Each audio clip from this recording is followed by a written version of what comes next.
অবস্থান ভেক্টর যথাক্রমে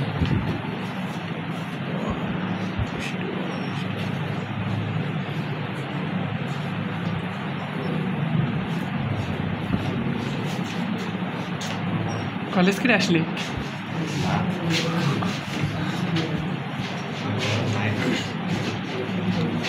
এই আকিবের সাথে দেখা হয় না তোমাদের?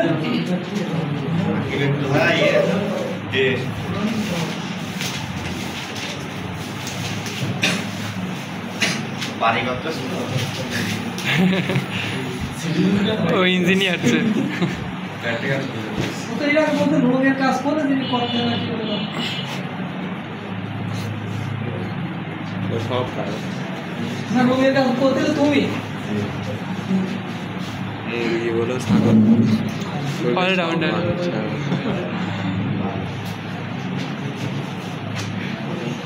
মুরগি ছাগল সব করছে বলছে এ বি এর অবস্থান ভেক্টর। এই প্রশ্নটা কিন্তু একটু ভিন্ন। এ ও বি এর অবস্থান ভেক্টর দেওয়া আছে 1, 1, 1 আর এখানে 2, 3, -2। বলছে এ বি ভেক্টরের মান ও দিক কোসাইন ভেক্টর। একটু মনোযোগ দাও। যখন অবস্থান ভেক্টরের কথা বলবে তার মানে এই আগে আছে এ, তার মানে এটা কার মান? এর মান। পরে আছে বি, তাহলে এটা কার মান? বি এর মান। যখন অবস্থান ভেক্টরের কথা বলবে তাহলে এর সাথে একটা অতিরিক্ত একটা ও ধরে নেব। ধরি মূল বিন্দু ও। তাহলে মূল বিন্দু কখন ধরবো?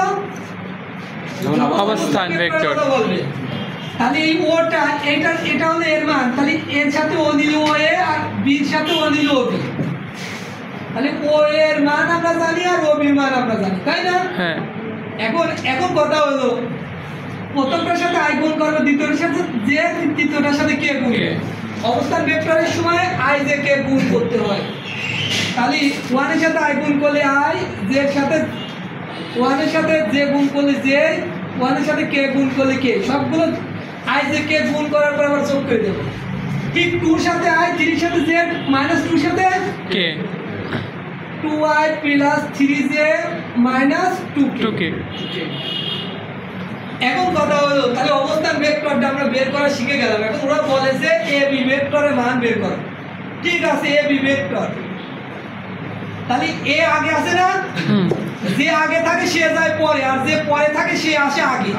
তাহলে এ আগে আছে এই জন্য ও এটা নেব পরে, বি পরে আছে এই জন্য ও বিটা নেব আগে, আর মাঝখানে দেব একটা মাইনাস। এইভাবে মান নির্ণয় সূত্র লিখতে হয়। এখন ও বির মান আমরা কত জানি? এইটুকু, 2i + 3j - 2k। আর ও এর মান জানি এইটুকু। এখন সামনে আছে মাইনাস, তাহলে মাইনাস সবার সাথে গুণ হয়ে যাবে। তাহলে -i - j - k। তাহলে 2টা i থেকে একটা i বাদ দিলে একটা i থাকে, 3টা j থেকে একটা বাদ দিলে 2টা j থাকে, -2k আর -3k। তাহলে অবস্থান ভেক্টরের কি চাইছে? আমরা এ বি ভেক্টর পাইছি, কিন্তু মান কি পাইছি না। মান পাইতে হলে মডুলাস করতে হয়। তাহলে এ বি ভেক্টরকে যদি মডুলাস করি তবে ভেক্টরের মডুলাস উঠিতে এ বি হয়। আর এ বি নির্ণয় সূত্র তো √a² + b² + c²। তাহলে আই সব 1 এর উপর হোল স্কয়ার করলে 1 জে সব 2 এর উপর হোল স্কয়ার, কে সব -3 -3 এর উপর হোল স্কয়ার।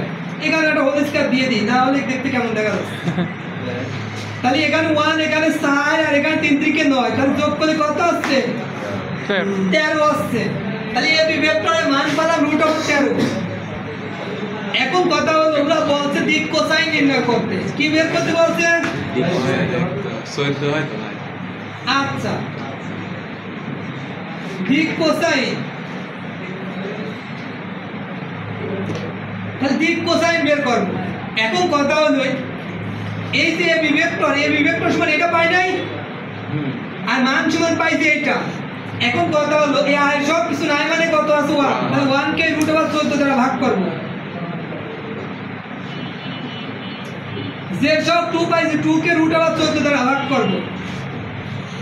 কে সব -3 কে √14 দ্বারা ভাগ করব। তাহলে আমরা দিক কোসাইন গুলো পেয়ে যাব। সেটা বুঝতে পারছো? এটা হলো অ্যানসার, খুবই সহজ। এই দিক কোসাইনের এটা নিয়ম। আইজেকের সহজগুলো কি